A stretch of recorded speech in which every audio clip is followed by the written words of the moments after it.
Assalamualaikum warahmatullahi wabarakatuh, sahabat-sahabat semua. Bagi yang mau masuk ke arsitektur, bagi yang sudah mahasiswa arsitektur, apakah kalian sudah punya cita-cita mau apa setelah lulus? Atau mungkin bagi mahasiswa arsitektur yang sudah lulus, yang sudah menjadi sarjana arsitektur, gimana? Apakah karirnya sudah bagus atau pengen berkarir yang lebih luas lagi? Berikut adalah beberapa prospek karir, pekerjaan, profesi, profesionalisme yang membutuhkan sarjana jurusan arsitektur. Jadi peluang apa saja yang bisa kita masukin berikut.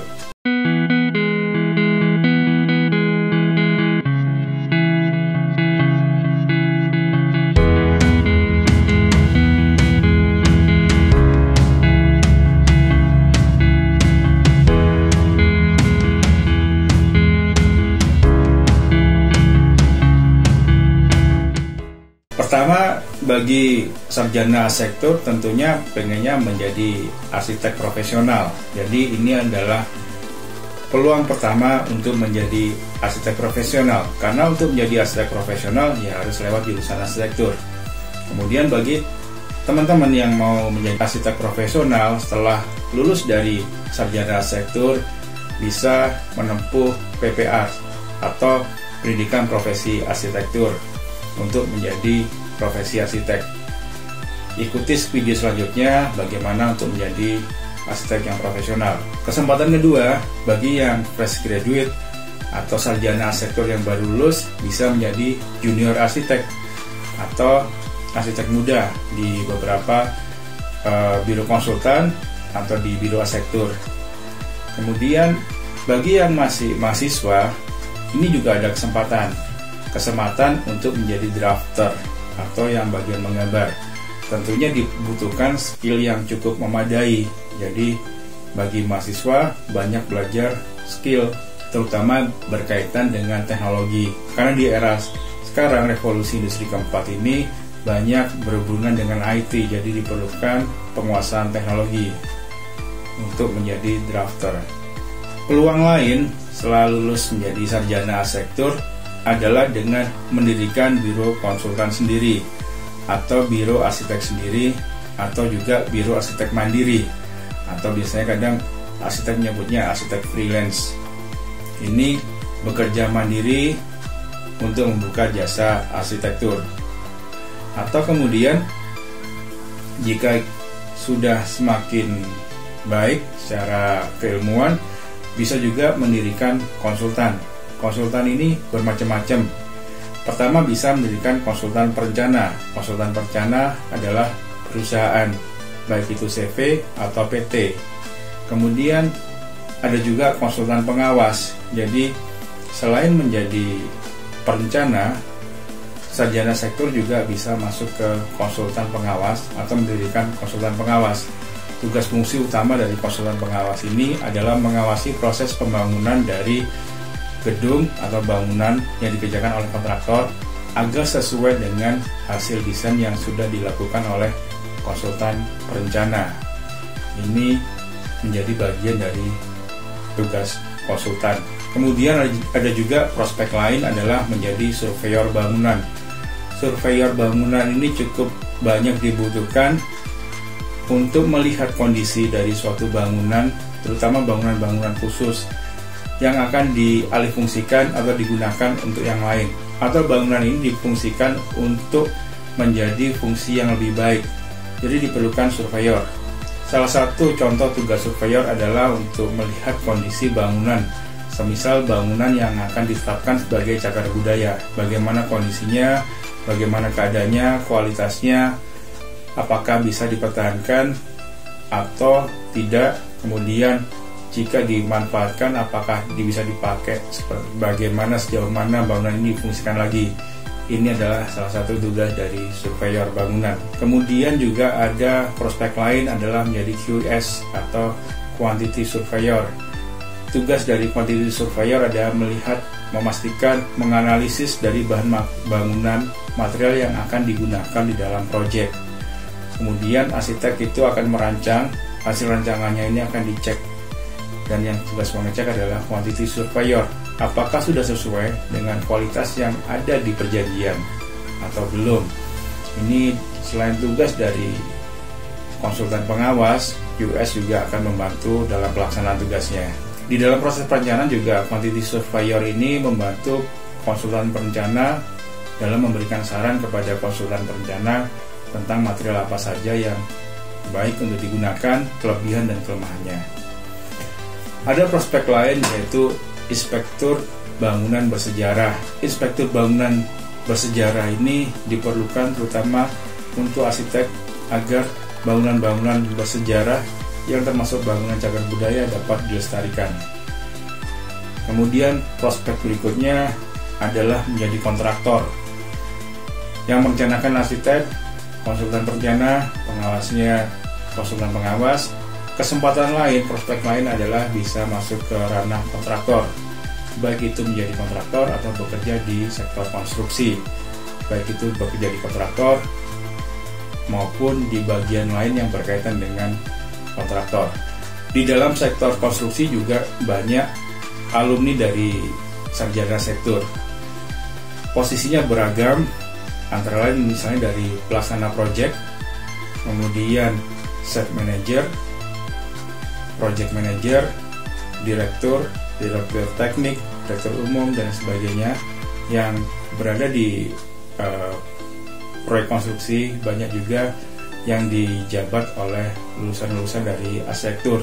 Jadi kesempatan juga, prospek juga bagi alumni jurusan arsitektur untuk bekerja membangun karir di sektor konstruksi menjadi kontraktor, atau juga mendirikan perusahaan kontraktor sendiri sebagai aktivitas bagi alumni jurusan arsitektur. Kesempatan lain adalah juga di sektor pengembangan atau bekerja di real estate atau pengembang. Di developer membutuhkan banyak hal yang salah satunya ada berkaitan dengan pembangunan. Misalnya membutuhkan juga jasa desain.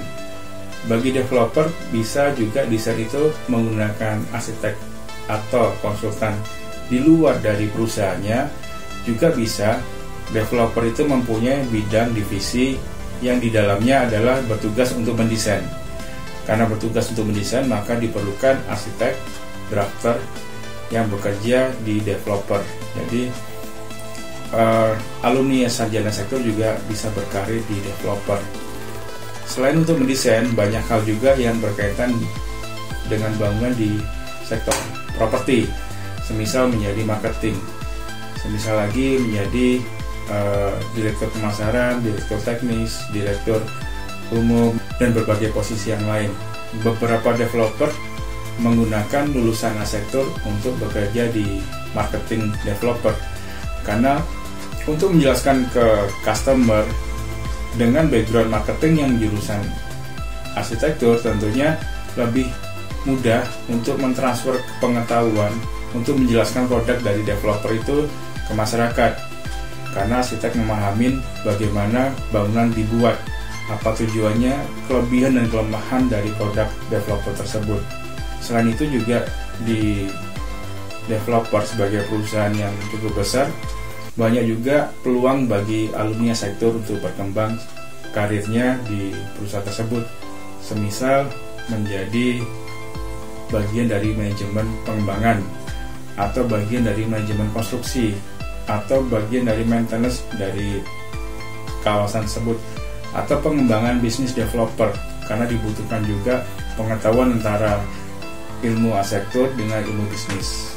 Jadi peluang cukup besar untuk berkarir di sektor properti, baik itu di developer maupun di pengembangan yang lain.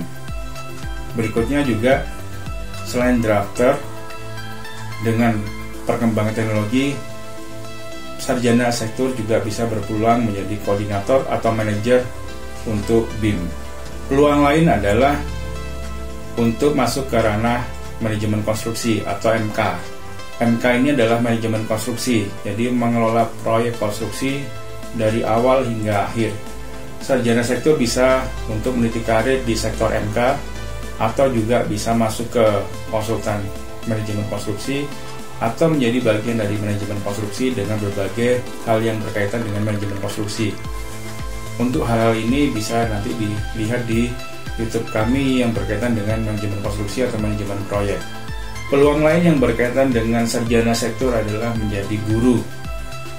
Untuk menjadi guru bisa juga lanjut ke sekolah profesi guru, karena pendidikan yang berkaitan dengan bangunan juga diperlukan. Semisal di SMK ada beberapa jurusan yang berkaitan dengan arsitektur, jadi peluang untuk menjadi guru cukup terbuka. Peluang yang lain selain menjadi guru tentunya menjadi dosen. Untuk menjadi dosen di bidang arsitektur atau menjadi dosen arsitektur tentunya harus S2. S2 ini harus linear keilmuannya dengan arsitektur. Linear di sini tidak harus linear S1 arsitektur, S2 arsitektur, tetapi linear ini yang sesuai dengan bidang-bidang yang ada di arsitektur. Semisal bidang sipil, bidang landscape, bidang interior, bidang kota, dan lain sebagainya, bidang fisika bangunan semisal. Jadi untuk menjadi dosen tentunya syaratnya harus S2, S1-nya arsitektur, S2-nya bisa yang lain, atau bisa juga kebalikannya, S1-nya berkait dengan sektor, kemudian S2-nya arsitektur. Jadi kalau mau berkarir di bidang pendidikan menjadi dosen harus S2. Untuk apa saja S2 di arsitektur akan kita bahas di video yang lain. Jangan lupa di subscribe. Selain menjadi dosen, bisa juga dosen plus PNS. Beberapa universitas adalah universitas negeri, jadi dosen-dosen di universitas negeri tersebut sekaligus menjadi pegawai negeri sipil atau aparatur sipil negara ASN. Selain menjadi ASN di bidang pendidikan, alumni arsitektur bisa menjadi PNS atau ASN di pemerintahan. Banyak sekali departemen-departemen atau dinas-dinas yang membutuhkan sarjana arsitektur, semisal dinas pemukiman, dinas badan perencanaan daerah, dan lain sebagainya. Itu memang membutuhkan alumni-alumni arsitektur, dan ini tersebar di seluruh pemerintah daerah, kota, kabupaten, provinsi, maupun pemerintah pusat di seluruh kawasan di Indonesia. Jadi yang mau berkarir di bidang pemerintahan cukup terbuka peluangnya. Tentunya sesuai dengan kebutuhan dari pemerintah daerah saat itu, apakah sedang dibutuhkan atau tidak.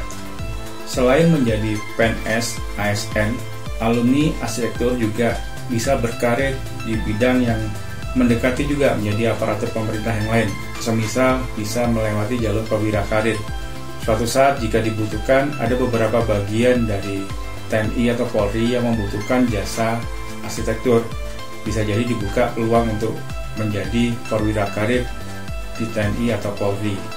Selain di bidang pemerintahan, baik itu PNS, ASN, atau ASN sipilnya di Polri TNI, atau menjadi perwira karir di TNI atau Polri, arsitek juga banyak berkembang karirnya di sektor swasta, antara lain misalnya di beberapa perusahaan-perusahaan swasta. Saya ambil contoh misalnya di perbankan. Di perbankan juga banyak alumni dari arsitektur yang bekerja di perbankan, karena beberapa sektor swasta juga membutuhkan. Salah satunya adalah analisis kredit. Analisis kredit membutuhkan perhitungan tentang bangunan, misal berapa sih harga ini ditaksir. Ini jadi peluang juga bagi alumni arsitektur untuk bekerja di sektor tersebut, semisal menjadi pegawai bank. Berkaitan dengan penilaian, arsitek juga bisa menjadi appraisal atau penilai. Suatu saat juga bisa setelah pendidikan lagi tentang penilaian, bisa juga mendirikan KJPP atau kantor jasa penilai pabrik, menjadi appraisal atau penilai. Peluang-peluang lain antara lain adalah juga arsitek ini bisa menjadi peneliti.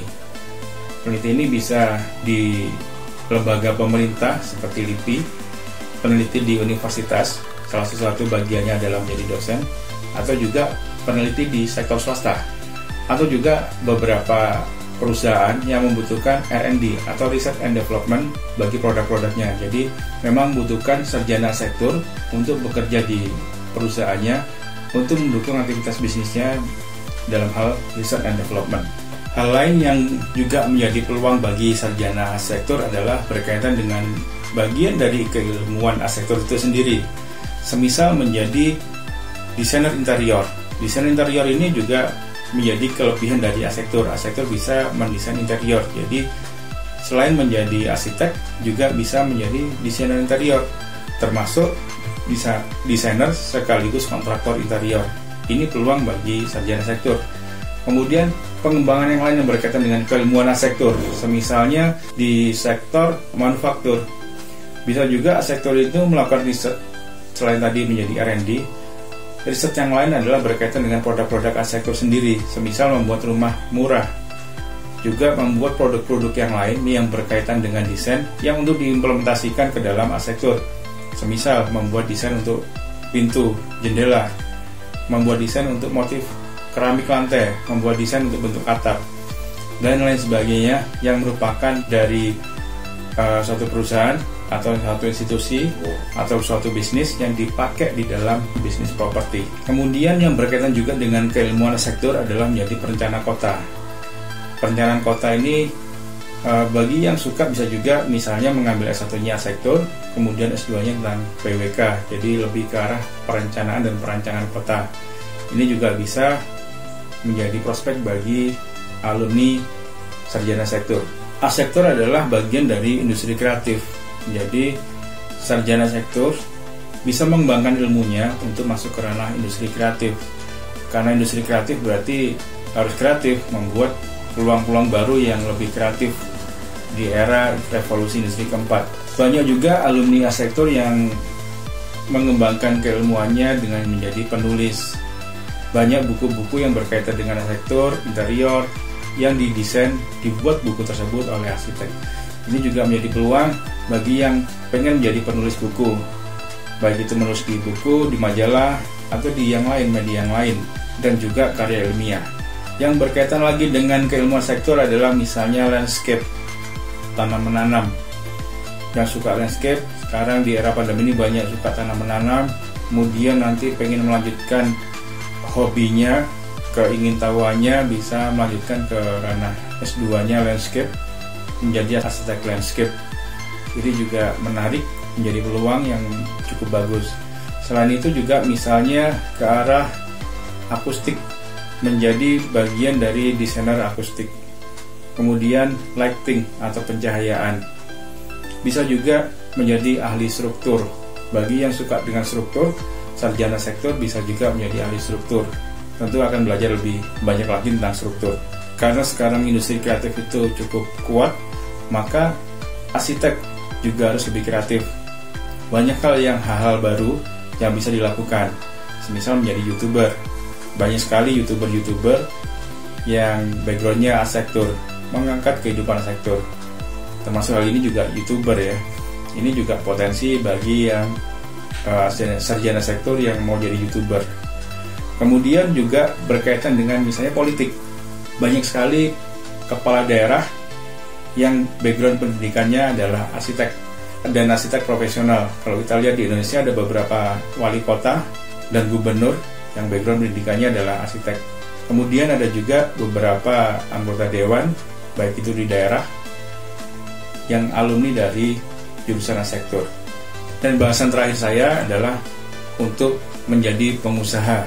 Jadi peluang bisnis untuk di bidang arsitektur ini sangat besar. Bagi alumni-alumni arsitektur yang sudah SR, sarjana arsitek, bisa juga membuka peluang usaha, menjadi pengusaha di bidang apapun. Kalau di bidang arsitektur cukup besar. Pertama, mendirikan perusahaan yang berkaitan dengan arsitektur, semisal konsultan perencana, baik itu CV atau PT. Kemudian konsultan pengawas, kemudian kontraktor. Ini yang di bidang arsitektur. Bisa juga mendirikan developer atau bisnis yang lain yang berkaitan dengan arsitektur, misalnya menjadi supplier dari bahan bangunan, atau punya toko bahan bangunan sendiri. Kalau toko bahan bangunan sendiri, apalagi itu arsitek, akan paham mana material yang bagus, berkualitas, mana yang bagus tapi murah, mana yang mahal tapi tidak berkualitas. Ini contoh-contoh bisnis yang berkaitan dengan arsitektur. bisnis yang lain yang akan membantu fungsinya, semisal membuat kafe. Membuat kafe memang tidak ada hubungannya dengan sektor, tapi suatu bisnis tempat yang dimiliki oleh arsitek tentunya taste-nya berbeda. Ini potensi yang dimiliki oleh arsitek ketika menjadi pengusaha. Semoga sukses semua, berkah, barokah apa yang sudah dicapai. Apapun pilihan Anda, semoga bermanfaat, baik itu bagi nusa bangsa, agama, dunia, dan akhirat. Saya Arif Rahman Stiono. Assalamualaikum warahmatullahi wabarakatuh.